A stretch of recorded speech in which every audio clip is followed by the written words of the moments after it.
Assalamualaikum, dear viewers. It's Ikra Khan welcoming you on behalf of Maths Box. I'm here to deliver next lecture of set theory, lecture number 19, that will deal with some basic functions. Dear students, हमारी discussion चल रही थी set theory पर, जिसमें हम function के chapter को discuss कर रहे थे। लेक्चर को बाकायदा आवाज़ करने से पहले मेरी रिक्वेस्ट उन लोगों से जिन्होंने मैथ्स बॉक्स को अभी तक सब्सक्राइब नहीं किया, प्लीज़ बेल आइकन को प्रेस कर दें। और फर्दर मोर इस लेक्चर के बाद अगर आप कमेंट सेक्शन में नहीं आएंगे तो हम अपना सब्जेक्ट फ्लिप कर जाएंगे। धमकी नहीं है, वैसे ही this was just a fun कि आप लोग कमेंट सेक्शन में भी आया करें, क्योंकि जो लेक्चर रिकॉर्ड करने वाली टीम होती है उनकी हौसला अफजाई होती रहती है और वो फिर कहते हैं कि हमें अच्छा रिस्पांस मिल रहा है लोगों की तरफ से, तो हम अच्छा परफॉर्म करें। बस इतना ही होता है और तो कुछ भी नहीं है। तो आपने क्या करना है, बेल आइकन को प्रेस करना और कमेंट सेक्शन में अपना कमेंट लाजमन छोड़ना है आपने कि हमें लेक्चर समझ आया या नहीं आया, कोई प्रॉब्लम है, कोई क्वेश्चन हो तो आप अब उसमें सेंड कर सकते हैं, तो हम उसको प्रोसीड कर लेंगे। तो यही आपसे रिक्वेस्ट होती है कि लाइक भी किया करें, थम्स अप को प्रेस भी किया करें। तो आज जो हमारा मेजर टॉपिक है वो मैथमेटिकल फंक्शंस हैं। कुछ फंक्शंस हम लोग जो हैं वो आपके डिस्कस करेंगे। तो मूव करते हैं अपने लेक्चर की तरफ। मैथमेटिकल फंक्शंस में जो सबसे पहले हम लोगों ने फंक्शन डिस्कस करना है वो है इंटीजर फंक्शन। पहला फंक्शन मैं यहाँ पर लिखने लगी हूँ, this is the first one, और इसको आप कहते हैं इंटीजर फंक्शन। इंटीजर फंक्शन नाम से जाहिर है, ठीक है। बेसिकली ये करता क्या है कि अगर आपके पास कोई रियल नंबर है, वो पॉइंट्स में भी हो सकता है, वो होल नंबर भी हो सकता है, ठीक है, वो उसके रूट में भी हो सकता है। रियल नंबर है ना, रियल नंबर में सारे नंबर्स आ जाते हैं। तो अगर आपके पास कोई रियल नंबर है, ठीक है, तो ये जो इंटीजर फंक्शन होता है ये बेसिकली उसको कन्वर्ट कर देता है इंटीजर में और डिलीट कर देता है उसके फ्रैक्शनल पार्ट को, या ट्रंकेट कर देता है उसके फ्रैक्शनल पार्ट को। इंटीजर फंक्शन की आपके पास डेफिनेशन है, कहता है let x be the real number. X कोई भी आपके पास रियल नंबर है। इंटीजर वैल्यू ऑफ एक्स, इसका मतलब आई एन टी रिप्रेजेंटेशन है और इसका मतलब है इंटीजर वैल्यू ऑफ एक्स। वो क्या करता है, convert x into an integer. X की जो भी वैल्यू होगी उसको किस में कन्वर्ट करेगा, एक इंटीजर में कन्वर्ट करेगा by deleting the fractional part of the number. Fractional part होता है जो पॉइंट के बाद हो, डेसिमल पार्ट, उसको डिलीट कर देगा। मतलब एग्जाम्पल अगर हम इसकी डिस्कस करें तो वो आपके पास क्या होगी, इंटीजर वैल्यू ऑफ 3.14।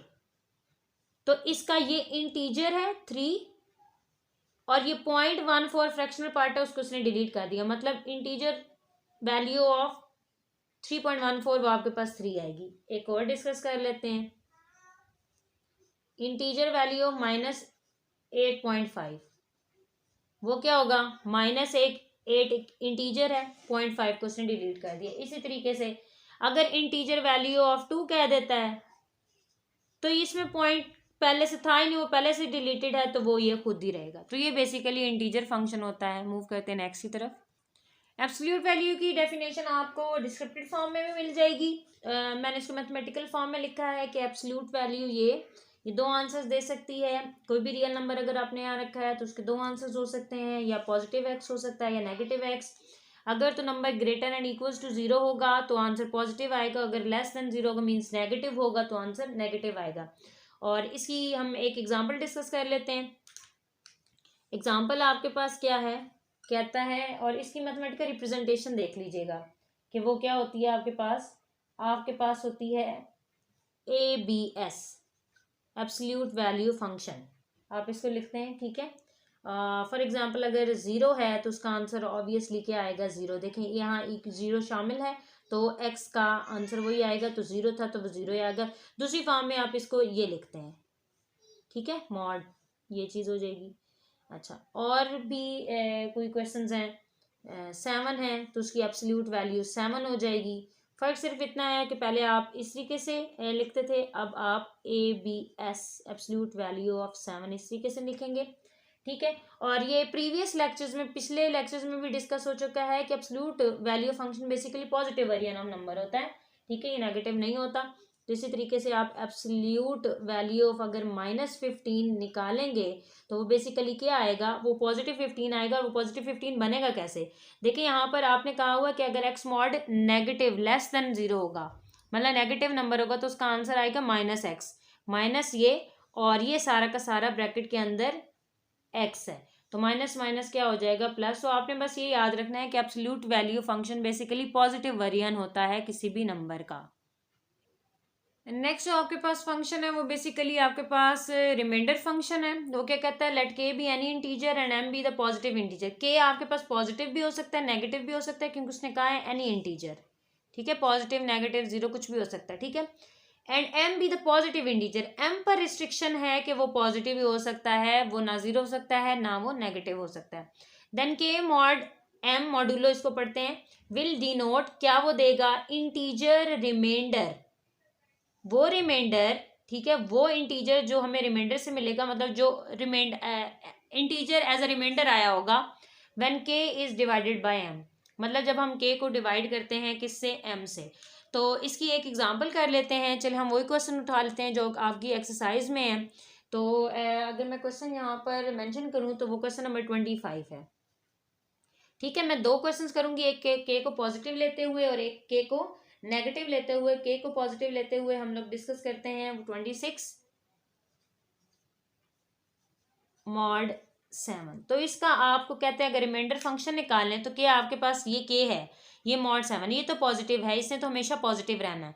इसके बारे में चांसेस हैं कि पॉजिटिव भी हो सकता है और नेगेटिव भी हो सकता है। फिलहाल यहाँ पर ये पॉजिटिव है। आपने यहाँ पर क्या पढ़ा है, के इज डिवाइडेड बाय एम, मतलब के को डिवाइड कर दें एम पर। तो के को डिवाइड कर दें जी, कैसे डिवाइड हो रहा है, यहाँ पर सेपरेटली कर लेते हैं, या चलिए मैं यहाँ पर नेगेटिव वाला कर लेते हैं। 26 7 7 3 टाइम्स 21, यहाँ पर आपके पास क्या आ गया 5, क्या आ चुका है 5। तो इसमें आपका आंसर क्या आएगा, ये आपके पास रिमाइंडर है और यही आपका आंसर है क्योंकि पॉजिटिव है, मतलब 26 मॉडुलो 7 का आंसर आपके पास क्या आ गया 5। ये आपके पास पॉजिटिव के लिए केस है, मैं यहाँ पर लिख देती हूँ व्हेन के इज पॉजिटिव। चलिए मैं यहाँ लिख देती हूँ तो ज़्यादा बेहतर है। व्हेन के ग्रेटर देन 0, मतलब पॉजिटिव होगा, देन आर इज आंसर, और आपके पास आंसर, ये नोट्स बना के लिख लें। लेकिन अगर ये आ जाता -26, क्वेश्चन में ये दे देता -26, वो बाउंड तो नहीं है कि पॉजिटिव ही देगा मॉड 7। तो इसके लिए मैं आपको यहाँ पर हिंट दे देती हूँ कि जब कभी भी नेगेटिव नंबर्स हों, मतलब व्हेन के, ये के होता है आपके पास, ठीक है, व्हेन के लेस देन 0, देन आपके पास आंसर किसके इक्वल होता है, मैं यहाँ पर ANS लिखने लगी हूँ। आंसर आपके पास होगा m माइनस रिमाइंडर, m में से रिमाइंडर को माइनस करेंगे तो वो आपका आंसर होगा। उसी तरीके से मैंने इसको डिवाइड किया, डिवाइड करने से तो वही रिमाइंडर आया, लेकिन अब -26 की वजह से इसका आंसर क्या आएगा, -26 mod 7, that will be equals to m minus r, m minus r. m आपके पास कितना है, m आपके पास 7 है, r आपके पास रिमाइंडर कितना है 5। सो आपके पास यहाँ पर आंसर क्या आया 2 आया। तो मतलब -6 मॉडुलो 7 के तहत आंसर 2 देता है, जबकि 26 मॉडुलो 7 के तहत आपको आंसर क्या दे रहा था 5 दे रहा था। तो ये दो बातें आप लोगों ने ध्यान में रखनी है कि पॉजिटिव हो या कि नेगेटिव हो तो उसका रिमाइंडर फंक्शन कैसे निकाला जाता है। अच्छा, ये जो आपके पास बेसिकली मॉडुलर अरिथमेटिक फंक्शन होता है ना, इसको डिफाइन करने से पहले आपको बेसिकली जो कांग्रेस मैथमेटिकल कांग्रेस रिलेशन होता है ना, मॉड जो होता है, मॉडुलो जो पढ़ते हैं, बेसिकली मैथमेटिकल कांग्रेस रिलेशन आप पढ़ लें, जो 3 लाइनें आप लगाते हैं इक्वल की, उसको डिफाइन करना आपको आना चाहिए। वो बेसिकली क्या होता है कि A कांग्रेंट टू B, यहाँ पर लिखा जाता है मॉडुलो M। कब होगा, जब m डिवाइड कर जाए किसको, when m divides b minus a. ठीक है, अब यहाँ पर जो अरिथमेटिक मॉडुलो है ना, ये m अरिथमेटिक मॉडुलो m, ठीक है। इसके डिफरेंट ऑपरेशन को मैं अभी आपको मैथमेटिकली फॉर्म में समझा देती हूँ, लेकिन आपने एक वर्ड यहाँ पर याद रखना है। जब स्पेसिफिकली हम m को 12 लेते हैं तो आपके पास बेसिकली क्लॉक अरिथमेटिक्स होता है। अगर वो आपको कोई ऑपरेशन लिख के दे देता है और वो कहता है कि solve it under a clock arithmetics, तो आप अंडरस्टूड सी बात है कि m को आप मॉडुलो 12 लिया करेंगे।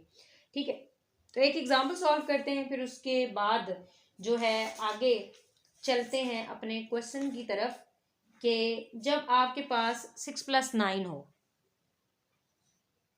एग्जाम्पल 6+9, तो ये आपके पास अरिथमेटिक मॉड्यूलो के तहत वैसे तो हमें नजर आ रहा है कि 6+9 आपके पास क्या है, 15 है। लेकिन अगर वो रिस्ट्रिक्ट कर देता है कि आपने इसका आंसर 15 नहीं लाना, इसका आपने आंसर अंडर क्लॉक मॉड्यूलो लाना, सॉरी क्लॉक अरिथमेटिक्स, अंडर लिख देती हूँ यहाँ पर, अंडर क्लॉक अरिथमेटिक्स, कि क्लॉक अरिथमेटिक्स के अंडर इसका आंसर आपने निकालना है। और क्लॉक अरिथमेटिक्स का मतलब क्या होता है कि मॉडुलो आपने 12 लेना है। तो 6+9 तो 15 है, तो मॉडुलो के तहत तो हम 12 से नीचे नीचे आंसर लिख सकते हैं। 15 तो 12 से बड़ा है, इसका मतलब है इसका कुछ ना कुछ तो करना पड़ेगा। तो वो किस तरीके से हम करेंगे जरा देखिएगा। 6+9 आपके पास किसके इक्वल है, 15। जब यहाँ पर मैं कॉन्ग्रेंट का सिंबल यूज करूंगी तो मैंने क्या करना है, मैंने ये करना है कि इसमें से अगर ऑपरेशन यहाँ प्लस हुआ या माइनस कर देना है, या माइनस हुआ प्लस कर देना है, मल्टीप्लाई हुआ डिवाइड कर देना है, डिवाइड हुआ मल्टीप्लाई कर देना है। यहाँ प्लस है 15 यही है, लेकिन अब आपने 9 प्लस माइनस नहीं करना, साइन यहाँ से रिवर्स देखना है। मतलब ये साइन आपको हेल्प करेगा कि यहाँ साइन क्या लगना है, 15 माइनस, लेकिन माइनस क्या होगा, क्लॉक अरिथमेटिक्स। ठीक है, तो यहाँ पर आपके पास आंसर क्या आ गया, आंसर आपके पास आ गया 3। मतलब 6+9 कॉन्ग्रेंट है किसके, 3 के। तो इसी तरीके से आप एग्जाम्पल उठा सकते हैं। बेसिकली आपका जो क्वेश्चन है एक्सरसाइज का वो है क्वेश्चन नंबर 26, उसको आप ट्राई करिएगा। अगर नहीं होता तो चले मैं यहाँ पर एक कर देती हूँ ताकि ये ना रहे कि लेक्चर में डिस्कस नहीं हुआ। क्वेश्चन नंबर 26 जी यही है, क्वेश्चन नंबर 26 ये। अच्छा, इसमें मैं डिस्कस करने लगी हूँ किसको, 4-9 किसके इक्वल है, अंडर मॉड्यूलो उसने दिया हुआ है आपको जी 15। यहाँ तो क्लॉक अरिथमेटिक्स दिया था तो अंडरस्टूड 12 होता है, लेकिन वो मॉड्यूलो कुछ भी दे सकता है। जैसे कि इस क्वेश्चन में 15 दे दिया है तो आपने इसको सॉल्व करना है, बहुत आसान है। 4-9 आपके पास किसके इक्वल आता है, 4-9 इज ऑलवेज इक्वल्स टू -5। यहाँ पर कॉन्ग्रेंट का आ गया रिलेशन, यहाँ पर माइनस है, दूसरी साइड पर जाके ये साइन क्या हो जाएगा, प्लस, लेकिन +9 नहीं होगा, प्लस क्या होगा, 15 होगा। तो आंसर आपका क्या आ गया, आंसर आपका आ गया -5 + 15 that will be equals to 10। Means 4-9 congruent to है 10 मॉडुलो 15 के तहत। नेक्स्ट आपके पास है एक्सपोनेंशियल फंक्शन। एक्सपोनेंशियल फंक्शन काफ़ी मतलब कॉमन है, ये मेजॉरिटी लोगों को पहले से ही मालूम होता है कि एक्सपोनेंशियल फंक्शन एक ऐसा फंक्शन होता है जिसमें वेरिएबल जो होता है वो आपकी पावर में एग्जिस्ट करता है। ठीक है, एक्सपोनेंट बन जाता होता है। ठीक है, तो फॉर एग्जांपल इसके जनरल मैं लिख देती हूँ a⁴x, this is an exponential function. या मैं इसको लिख देती हूँ a⁴m, अगर लिख दूँ तो इसको आप एक्सप्रेस कर सकते हैं a.a and so on up to a। और ये आपके कितने टाइम्स हैं, ये आपके m टाइम्स हैं। ये बेसिकली आपके पास क्या है, एक्सपोनेंशियल फंक्शन है। इसकी एक एग्जांपल सॉल्व करते हैं, इजी सी एग्जांपल है, बेसिकली आपकी एक्सरसाइज से उठाई गई है। क्वेश्चन नंबर 29 है आपके पास। अगर आप इसको सॉल्व करेंगे कहता है 3 माइनस 4। आपको समझ आ गई है कि ये क्या है, ये एक्सपोनेंशियल फंक्शन है, इसको सॉल्व करना है। सॉल्व क्या करना है हम लोगों ने, बहुत आसान है। 1/3 पावर 4 नीचे आएगा तो पॉजिटिव हो जाएगा, that is basically equals to 1/81। इस तरीके से इसके डिफरेंट पार्ट्स हैं, आप ट्राई करिएगा। अगर नहीं होंगे तो आप कमेंट सेक्शन में आ सकते हैं, इंशाल्लाह आपकी प्रॉब्लम को बेहतर तरीके से सॉर्ट आउट करेंगे। मूव करते हैं नेक्स्ट और लास्ट फंक्शन जो इस टॉपिक आज के लेक्चर में है, लॉगरिदमिक फंक्शन, जो कि एक्सपोनेंशियल फंक्शन का एंटी होता है। लॉगरिदमिक फंक्शन क्या है, let b be the positive number, b आपके पास कोई सा भी पॉजिटिव नंबर है, logarithm of any positive number x, कि किसी पॉजिटिव नंबर का लॉगरिदम। यहाँ से मैं एक बात समझ आ गई कि लॉगरिदम आपके पास नेगेटिव नंबर का एग्जिस्ट नहीं करता। To the base b, base भी आपके पास पॉजिटिव होनी चाहिए, बेस नेगेटिव नहीं हो सकती। उसको आप डिफाइन क्या करते हैं, कैसे करते हैं, log of x, log of x to the base b, ठीक है। और इसको अगर आपने कन्वर्ट करना हो एक्सपोनेंशियल में तो वो आप किस तरीके से करते हैं कन्वर्ट, आप इसी चीज को लिख लेते हैं, log of x to the base b is equals to for example y। तो एंटी लॉगरिदम आप दोनों तरफ लें तो उससे आपका क्या प्रोसेस हो गया, इसकी एक्सपोनेंशियल फॉर्म बेसिकली आप बनाना चाह रहे हैं। तो ये b आपके पास क्या हो जाता है, बड़ा, और ये दोनों चीज़ें आपके पास इंटरचेंज हो जाती हैं, ठीक है। B y is equals to x. Basically इस चीज़ का मतलब क्या होता है, इस चीज़ का मतलब ये होता है कि इस नंबर की क्या पावर लें, कि यहाँ पर क्या पावर लें कि आंसर आपके पास क्या बन जाए। इसकी मैं एग्जांपल आपको देती हूँ। एग्जांपल जो बेसिकली यहाँ पर लेक्चर में हम डिस्कस करने लगे हैं, that is question number 27। Question number 27 है, वही हम लोग इसकी एग्जांपल में डिस्कस करते हैं ताकि आपका 27 और 28, 27, ठीक है। कहता है log 2/8, इसको आप सॉल्व करें। इसका मतलब है कि 2 की पावर हम क्या लें कि आंसर हमारे पास 8 बन जाए। मीन्स 2 की पावर हम क्या लें कि आंसर हमारे पास 8 हो जाए। वैसे यहाँ पर तो लोअर लेवल पर तो हम जल्दी से फाइंड आउट कर सकते हैं कि 2 की पावर 3 लें जी तो 8 बन जाता है। लेकिन इसको अगर पॉइंट्स में चला जाए या ज़्यादा कॉम्प्लिकेटेड क्वेश्चन है तो फिर हम पावर्स लेना हमारे लिए थोड़ा मुश्किल हो जाता है। तो हम एक प्रोसेस फॉलो करते हैं, पूरा पैटर्न वो देखते हैं किस तरीके से, कि हम इसको कह देते हैं कि log of 8 to the base 2 is equal to x. इसकी एक्सपोनेंशियल फॉर्म बनाए, जैसे मैंने ये बनाई है, 2 कैपिटल हो गया, x और ये दोनों आपस में इंटरचेंज हो गए। अब इसको देखें, 8 को फैक्टराइजेशन करके आप 2 की पावर 3 लिख सकते हैं। बेसिस सेम है तो इनके एक्सपोनेंट्स भी क्या होंगे, सेम।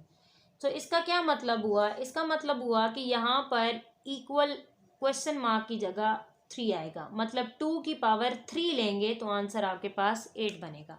इस तरीके से आप इसको सॉल्व करते हैं। मूव करते हैं आज के लेक्चर के लास्ट क्वेश्चन की तरफ। बहुत लो लेवल पर भी ये लॉगरिदम के 4 प्रूव्स आपने किए हैं, आपके कोर्स में 2 शामिल हैं, इनका मैं प्रूव आपको करवाने लगी हूँ। बहुत सिंपल है, आप लेट कर लें, let log of a to the base b is equals to x, और दूसरा log of b to the base b is equals to y। इनकी एक्सपोनेंशियल फॉर्म्स लिख लें, bx is equals to a हो जाएगा और इसकी exponential form by is equals to b हो जाएगा। प्रूफ सारा कुछ हमें खुद बता रहा है, ए बी आ गए, ए बी ने अब मल्टीप्लाई होना है, इन दोनों को जी मल्टीप्लाई कर लें। मल्टीप्लाई करेंगे तो क्या आ जाएगा, बी एक्स और बी वाई, और इस तरफ आ जाएगा ए बी। ठीक हो गई बात। अब क्या करना है जी, ए बी बन गया, दोनों तरफ log ऑफ बी लेना है। log विद बेस बी आप अप्लाई कर दें, बी और इनकी पावर्स को आप ऐड कर दें क्योंकि बेसिस सेम थी, दोनों तरफ log इधर भी अप्लाई कर दें, यह आ गया ए बी। अब लॉगरिदम का रूल होता है कि पावर किधर आ जाती है, स्टार्ट में आ जाती है, तो इस पावर को आप उठा के किधर लिख दें, स्टार्ट में लिख दें, x प्लस वाई यहाँ पर हो गया, और यहाँ पर आपके पास रह गया log of b to the base b, ठीक है। log ऑफ b बेस लेके ए बी। अब यहाँ पर एक प्रॉपर्टी यूज हो रही है कि जब बेस सेम हो जाए, जिस नंबर का हमने लॉगरिदम निकालना हो, तो वो आंसर हमेशा 1 रिफ्लेक्ट करती है। तो यहाँ पर आपके पास x प्लस वाई, एक्स की वैल्यू देखें क्या है, that is equal to log of a to the base b and log of b to the base b, और यहाँ पर राइट साइड आपके पास एज इट इज़ है। तो यही आप अरेंज करके लिख लें तो ये आपके पास प्रूव हो चुका है कि जब कभी भी आप लॉगरिदम मल्टीप्लाई पर अप्लाई करते हैं तो बेसिकली जब स्प्लिट होता है तो मल्टीप्लाई को वो एडिशन में चेंज कर देता है। किस में चेंज करता है? एडिशन में चेंज करता है। इसका जो पार्ट बी है उसका मैं आपको हिंट देने लगी हूँ कि पावर स्टार्ट में आती है, उसका हिंट सिर्फ दे रही हूँ, एक ही लाइन में आपने उसको कर लेना है प्रोसेस को, कि आपके पास a पावर n होना चाहिए। आपने इसी इक्वेशन की दोनों तरफ क्या ले लेनी है, n पावर लेके फिर आपने log अप्लाई करना है और पावर स्टार्ट में आके दोबारा ये प्रॉपर्टी लगेगी, तो आपका इसका सेकंड प्रूफ भी आप आसानी से प्रूव कर सकेंगे।